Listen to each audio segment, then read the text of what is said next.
The air feels heavier than anything you've ever breathed. It's not just the humidity, it's the density, the way oxygen sits in your lungs differently, the way each breath carries weight. The forest around you is silent, but not peaceful. This is the silence of animals that know something you don't yet. The silence of prey that has already stopped moving. Your feet sink slightly into soil that's never known the sound of a human step.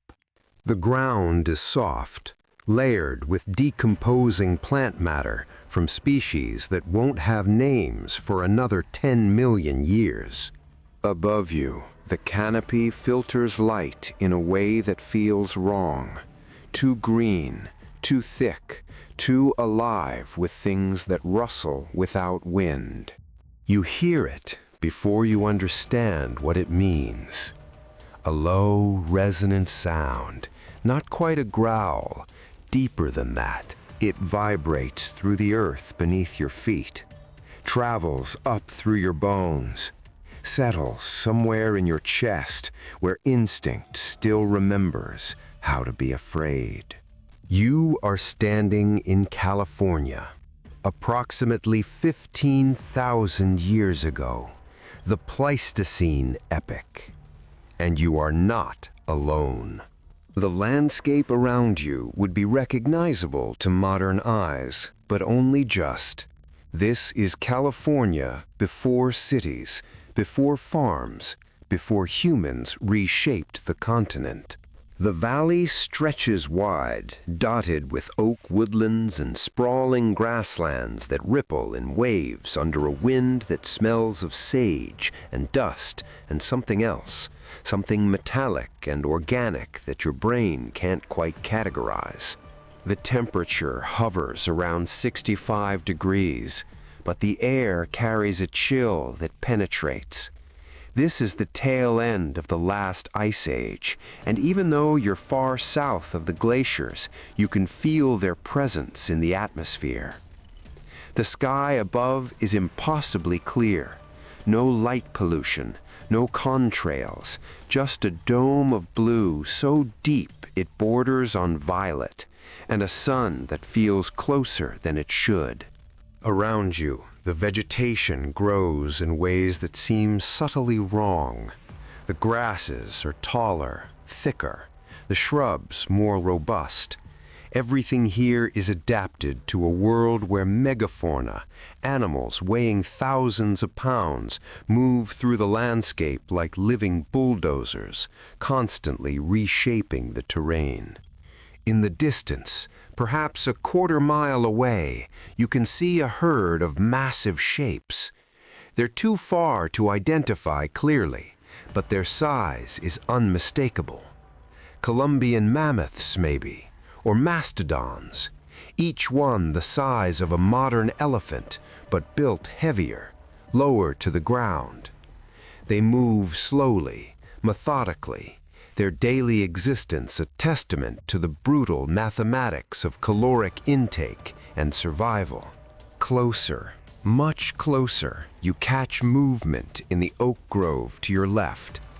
A ground sloth, Harlan's ground sloth, though you don't know its name yet.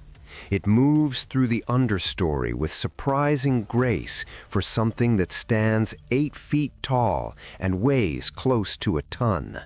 Its claws, each one longer than your forearm, hook around branches with practiced ease. It's herbivorous, you think. You hope.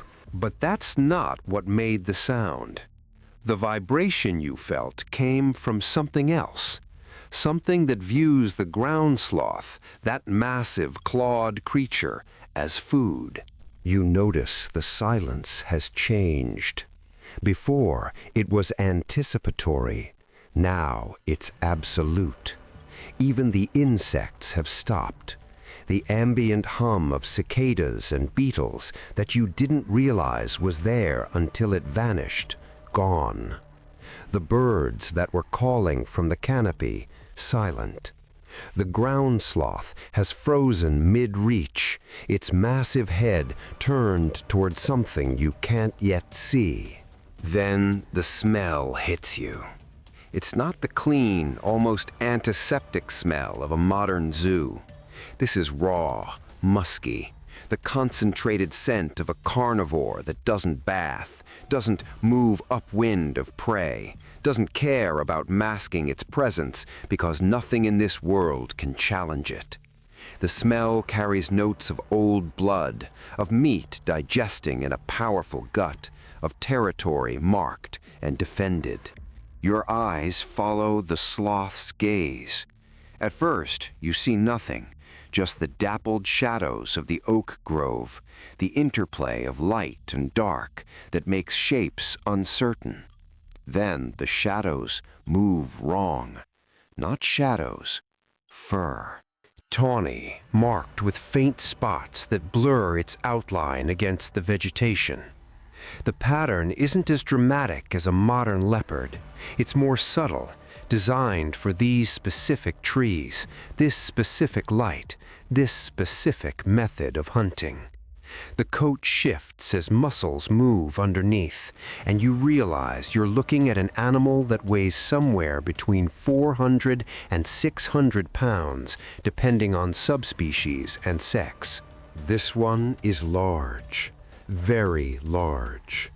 It moves forward 3 steps, and the movement is liquid. Casts move like water poured over stone, silent, inevitable, flowing around obstacles without apparent effort. But this is different. There's weight behind it, power. Each step is deliberate, placed with precision that suggests absolute confidence in every muscle, every tendon, every calculated movement. Then it turns its head, and you see the teeth. Not fully, not yet, just enough. The canines, the signature feature that will give this animal its name in the distant future, extend down past its lower jaw. 11 inches long in some specimens, though you can't measure these. Flattened side to side, serrated along the rear edge, curved like sabers designed for a very specific purpose. The creature is a Smilodon fatalis. Though you don't know its name, your body knows what it is. Apex predator. And it's looking directly at you. You need to understand something immediately. This animal's visual perception is different from yours. Not worse, different. Its eyes are positioned slightly more forward than a modern lion's, giving it exceptional binocular vision. It can judge distance with frightening accuracy, a necessity when your primary weapons are teeth that can shatter if they hit bone at the wrong angle. It's built to strike once, perfectly, rather than chase down prey over long distances. Right now, those eyes are processing you. You're the wrong size to be normal prey, too upright, too bipedal. Nothing in its evolutionary history has prepared it for the sight of a human being. But here's what it does recognize. You're not big enough to be a threat. You're not a mammoth, not a giant bison, not even a dire wolf pack. You're soft, largely hairless, moving with the uncertainty of something that doesn't belong. You're vulnerable. The Smilodon's pupils, round, unlike the slitted eyes of smaller cats, are dilated despite the daylight. It's analyzing movement patterns, calculating trajectory, determining threat level and effort to reward ratio. Its brain, roughly the size of a grapefruit, is running millions of years of refined predatory programming. And here's what that calculation is telling it. You're not worth the immediate attack. Not yet. You're too alert, too upright, too aware. Smilodon was not a pursuit predator. Its body structure, the shorter, more muscular hind legs, the powerful shoulders, the robust build, was designed for ambush, for power, for that singular moment of explosive violence that ends a fight before it begins. You being aware means the ambush has failed, but that doesn't mean you're safe. It means the encounter has entered a different phase, the assessment phase, the waiting phase, the phase where it decides whether you're worth the energy expenditure of a non-optimal attack. Your body is screaming at you to run. Every nerve, every instinct, every primordial survival circuit in your brain is firing the same message. Move, now, get away, run, run, run. Don't. The math isn't in your favor. More importantly, running triggers something in the predatory brain. It activates prey-chase programming that exists at a level below conscious thought. You run, you become prey. The decision tree simplifies. The doubt vanishes. So you don't run, but you don't freeze completely either. Freezing is what prey does when it hopes not to be seen. You've already been seen, acknowledged, assessed. Freezing now just makes you look like prey that's given up, an easy target, minimal resistance expected. What you do is this: you make yourself larger, not aggressive, not challenging, just present. You slowly raise your arms, not above your head, which might signal aggression, but out to your sides. You make yourself wider. You maintain eye contact, but you don't stare. Staring is a challenge. You're not trying to challenge. You're trying to signal that you're something unfamiliar, something strange, something that might not be worth the calories. The Smilodon's ears flick backward, then forward again. It's processing. In this moment, you exist in a space between classifications, not prey, not threat, not familiar. The cat's brain is working through the ambiguity, and ambiguity in the wild typically resolves toward caution. It takes one step to the side, not advancing, just repositioning, getting a different angle, reassessing.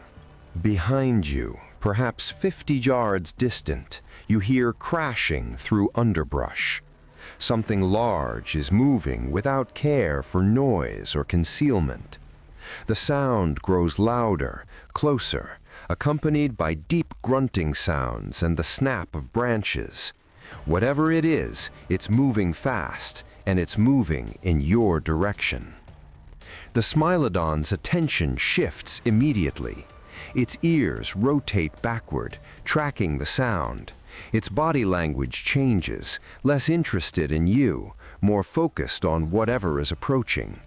For a brief moment, you feel relief. The attention is off you. Then, the new arrival bursts into view. A glyptodont. At least, that's what paleontologists will eventually call it. Right now, it's simply the most bizarre creature you've ever seen. An armadillo the size of a small car, covered in a shell of fused bony plates that form a dome 3 feet thick in places. It weighs close to a ton, and it's moving with the single-minded purpose of something that knows it's nearly invulnerable. Nearly. It crashes past you, 10 yards to your left, barely acknowledging your presence. The ground shakes with each thundering step. Its small head swings back and forth, eyes barely visible under heavy bony plates. It's fleeing from something, you realize, something that scared it enough to abandon whatever it was doing and just run. The Smilodon watches it pass, doesn't react, doesn't chase. A glyptodont isn't prey. There's no way through that armor, and even if there was, the effort-to-reward ratio is terrible. Too much protection, too much risk of broken teeth on that shell. But here's the problem. Whatever the glyptodont was running from is now very close. and you're standing in the open between two unknown variables. The Smilodon's posture changes. Its ears flatten slightly. Not fear, nothing in this environment frightens an adult Smilodon, but caution, territorial awareness. The calculation has shifted. It's no longer just evaluating you, it's evaluating the larger situation. From the direction the Glyptodon came, you hear it. Low, rhythmic, getting closer. The sound of something breathing hard after exertion. Something large enough that its breathing is audible from distance. Something that doesn't care about stealth because it doesn't need to. It emerges from the oak grove like a walking nightmare. Another Smilodon. But this one is different, larger, significantly larger. Probably male, based on size, based on the sheer mass of muscle visible under the short fur. Where the first cat moved with liquid precision, this one moves with authority. Every step is a statement of ownership. This is its territory. Everything here exists at its pleasure. The two cats see each other immediately. What happens next happens in seconds, but you process it in slow motion because your brain has flooded your system with enough adrenaline to make time elastic. The first Smilodon, the one that was watching you, immediately lowers its posture. Head dips, ears rotate back. Its body language shifts to submission so quickly it's almost comical. This is a juvenile male or possibly a female. The territory belongs to the larger cat, and there's no question of challenging that claim. The larger Smilodon doesn't even break stride. It moves past the smaller one with barely an acknowledgement, a slight curl of lip that exposes an inch of those massive canines. The message is clear. Leave. Now. The smaller cat does exactly that. It turns and melts into the underbrush with the same liquid grace it arrived with, vanishing in seconds despite its size, which leaves you alone with the new arrival. And this one is looking at you with different eyes. Here's what you need to understand about this particular animal. It's not just larger. It's more experienced, older. A cat that has held territory through seasons of feast and famine, that has defended this ground against challengers, that has perfected its hunting technique through years of kills. It knows what prey looks like in all its forms, and it's decided you qualify. The calculation is different now. You're not an ambiguous unknown worth pondering. You're food. Soft, slow, defenseless food in a season where large prey might be moving toward their summer ranges, where hunting requires more effort for less reward. You represent efficiency. The cat begins to circle. Not quickly. There's no rush. You're not going anywhere. It knows this, even if you don't yet. It moves in a slow arc to your left, each step placed with precision, eyes never leaving you. It's looking for the angle, the approach, the optimal strike position. Your options have narrowed considerably. You can't run, we've established that. Running now with this cat this close would end in seconds.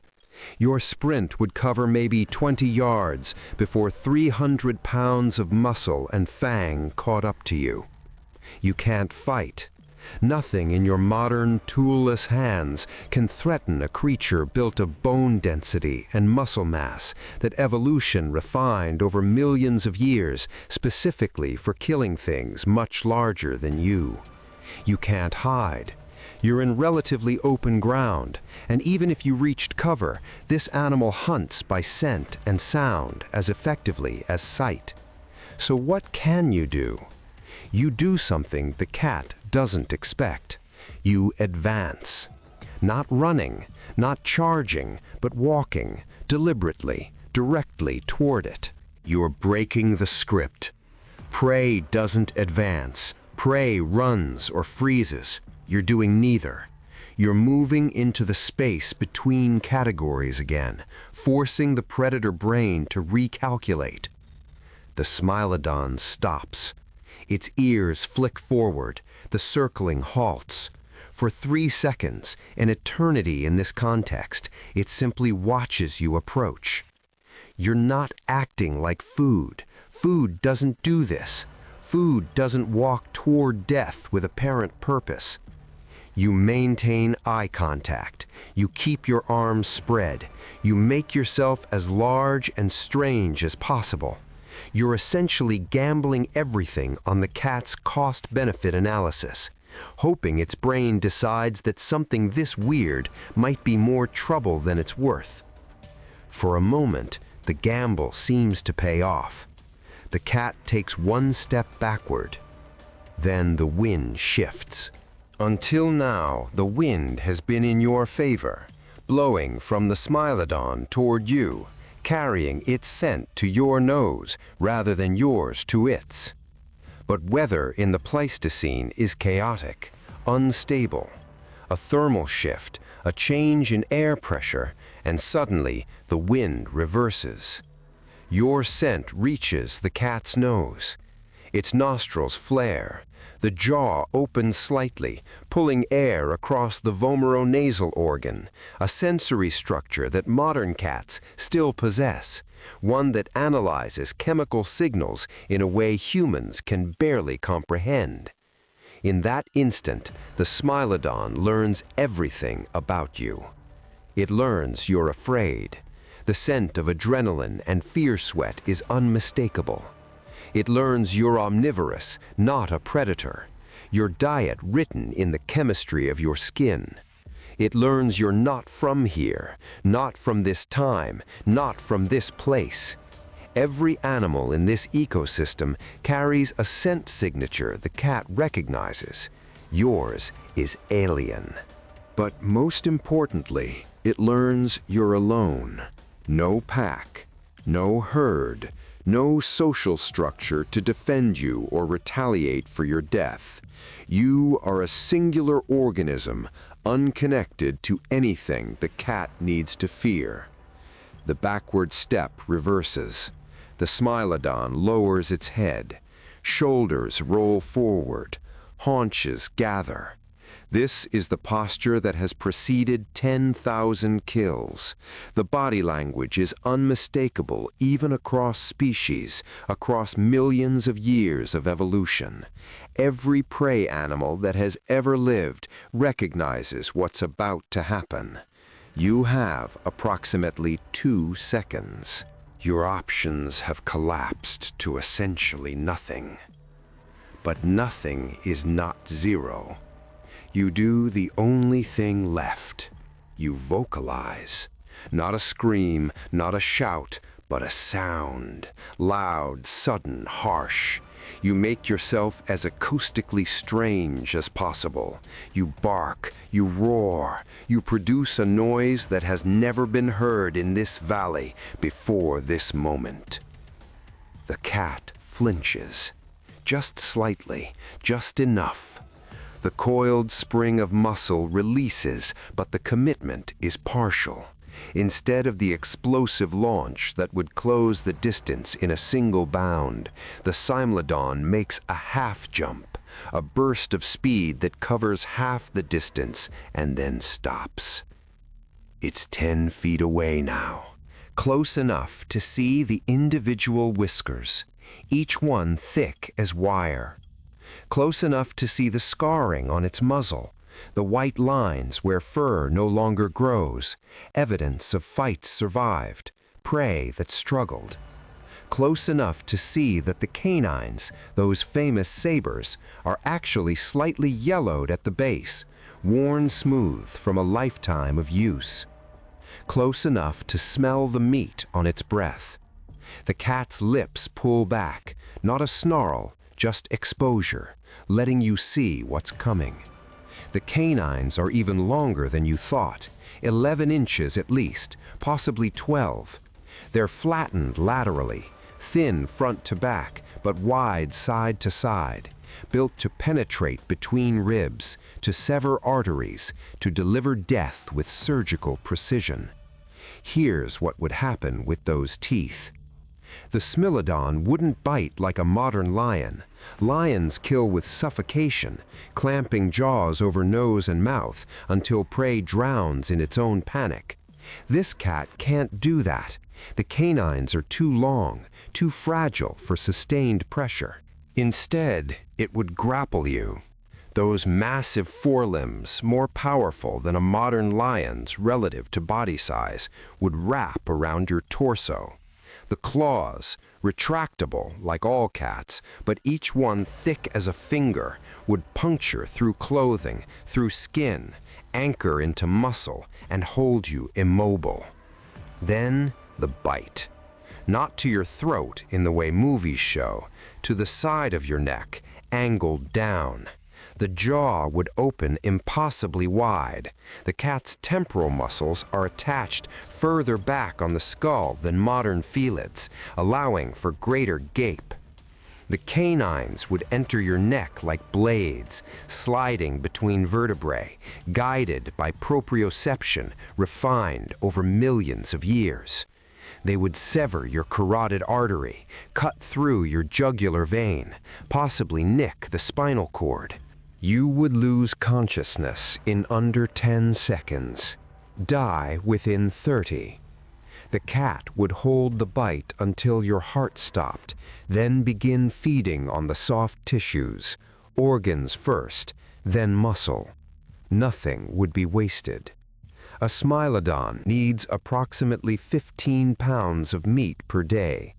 Your body represents 3 or 4 days of food. This is what the next 30 seconds looks like if nothing changes. What changes is this. The mammoth herd you saw in the distance has been moving, slowly as mammoths do, but consistently. Their route has taken them closer to the oak grove, closer to your position. They've been background texture, irrelevant to your immediate crisis, until one of them trumpets. The sound is massive, not like a modern elephant, deeper, more resonant, with harmonics that travel through your chest cavity like a shock wave. It's a warning call, an announcement, a statement that carries for miles across open ground. The Smilodon's head snaps toward the sound. Every predator in the Pleistocene respects mammoths. Even dire wolves hunt them in packs and usually fail. Even short-faced bears, the largest land predators in North America, think twice before engaging a healthy adult mammoth.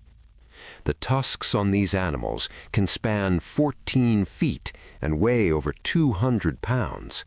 They're weapons of apocalyptic proportions, attached to creatures that weigh 6 to 10 tons and know how to use their size. The cat makes a decision. A bird in hand versus potential birds in the bush. Known food source versus unknown risk. The calculation tips just barely in favor of caution. It doesn't retreat exactly, but it disengages, takes 3 steps back, never turns its back to you. That would be a loss of face, a surrender of dominance, but creates distance. The hunting posture relaxes by maybe 5%. The commitment to the kill recedes from imminent to possible. You don't move. You barely breathe. The Smilodon watches you for another 15 seconds. Its tail, thick and relatively short compared to modern big cats, twitches once, twice. The ear position shifts. And then, with a grace that belies its bulk, it turns and moves toward the undergrowth. Not running, not hurrying, just leaving, because the cost-benefit analysis has shifted and there's no percentage in staying. It pauses at the edge of visibility, looks back once. The message is clear. This remains my territory. You're here at my pleasure. Don't forget that. Then it vanishes into the landscape like smoke dissolving, leaving you standing alone with a heartbeat that sounds like thunder in your ears and legs that suddenly remember they're allowed to shake. You survived. But let's be absolutely clear about why. You got lucky. The wind shifted at the wrong moment from the cat's perspective and the right moment from yours. A mammoth herd happened to pass by at exactly the right time. The predator you encountered had enough experience to value certainty over risk. Any one of those factors changes, and this scenario ends with you as a statistic in the Pleistocene, your bones eventually joining the millions of other specimens that will be excavated from the La Brea tar pits thousands of years from now. Let's examine what you actually learned from this encounter. First, you learned that humans have no place here. Every survival mechanism you possess is calibrated for a world that doesn't exist yet. Your ability to throw rocks is useless when the predator attacks from ambush. Your ability to run long distances means nothing when the attack happens in seconds. Your intelligence, your supposedly superior cognitive function, gave you just barely enough to recognize how outmatched you were. Second, you learned that predation operates on mathematics, not malice. The Smilodon wasn't evil, it wasn't cruel, it was efficient. It was calculating calories and risk, just like you calculate the price of groceries. You were simply a data point in that calculation, and the only reason you're not food is that other data points made you less attractive than other options. You learned that this world operates on different rules. Modern humans live in a bubble of safety created by technology, by agriculture, by civilization. We've insulated ourselves so thoroughly from natural predation that we've forgotten what it feels like to be prey. Standing in this valley, you remembered. Your body remembered. The genetic memory of 1,000,000 generations of ancestors who fled from predators in the African savanna came flooding back, and it felt both foreign and intimately familiar. You learned that apex predators are apex for reasons. The Smilodon wasn't just big, it was refined. Millions of years of evolution had produced an organism perfectly calibrated for its ecological niche. Every muscle fiber, every sensory organ, every behavioral pattern existed because it made the animal more efficient at converting other organisms into its own continued existence. You, by contrast, are a generalist, jack of all trades, master of none. In a direct comparison, there's no comparison. So what are your actual odds if you found yourself in the Pleistocene facing a Smilodon fatalis with no tools, no weapons, no preparation? Let's be honest, they're not good. In 10 encounters, you probably survive 1, maybe 2 if you're exceptionally lucky and calm under pressure. The remaining 8 to 9 times, you're food. The cat makes the kill. Your story ends in a few seconds of terror, followed by nothing. Even in the scenarios where you survive the initial encounter, you're now in an environment that's trying to kill you in dozens of different ways. You don't know which plants are edible. You don't know where water sources are. You don't know how to read weather patterns. You don't know which insects carry disease. You don't know which other animals are dangerous. A human without tools, without fire, without shelter, survives in the wilderness for maybe 3 days on average. In the Pleistocene, with megafauna predators and an unfamiliar ecosystem, cut that estimate in half. The truth is this: Humans only survived the Pleistocene because we didn't face it alone. We had tribes, we had fire, we had weapons, we had knowledge passed down through generations, refined over thousands of years of trial and error. We had the most powerful survival tool ever evolved, language, which let us share information about threats, coordinate responses, teach the young without them having to learn from fatal mistakes. Take away the tribe, and you're just another prey animal with delusions of grandeur. You're still standing in the valley. The Smilodon is gone, but you can feel its absence the way you'd feel a ghost. The other animals are beginning to move again, the birds returning to their calls, the insects resuming their hum, the ambient soundtrack of the Pleistocene slowly rebuilding itself around you. The mammoth herd has moved on, unconcerned with your near-death experience. To them, you're not even a footnote, just another small organism trying not to die. You look around at this world, this beautiful, terrible, indifferent world, and you understand something fundamental. This isn't your time. These aren't your rules. Everything here is better adapted, better prepared, better equipped to exist in this moment than you are. You're a ghost visiting from a future that this ecosystem can't even imagine. And if you stayed, if you tried to make a life here, the world would reject you, not through malice, through indifference, through the simple mechanical operation of predation, starvation, disease, accident. The Smilodon didn't hunt you because it was evil. It hunted you because that's what Smilodon do. And if you died here, it wouldn't be a tragedy. It would just be Tuesday. That's the reality of deep time. That's the truth about prehistory. The world didn't exist to support human life. We weren't the goal. We weren't the purpose. We were just another species trying to survive long enough to reproduce. And we only succeeded because we got clever and organized and learned to change the world instead of adapting to it. But here, in this moment, before all that happened, you're just meat that happens to be thinking. And the difference between you and prey is nothing more than luck, timing, and the temporary patience of something with bigger teeth. This world was never designed for you.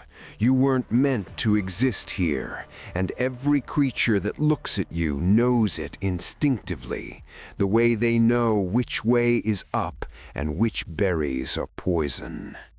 You didn't lose because you were weak.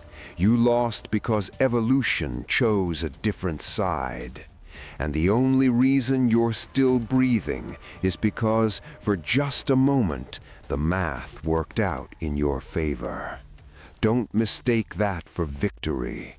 It was just mercy wearing the mask of calculation.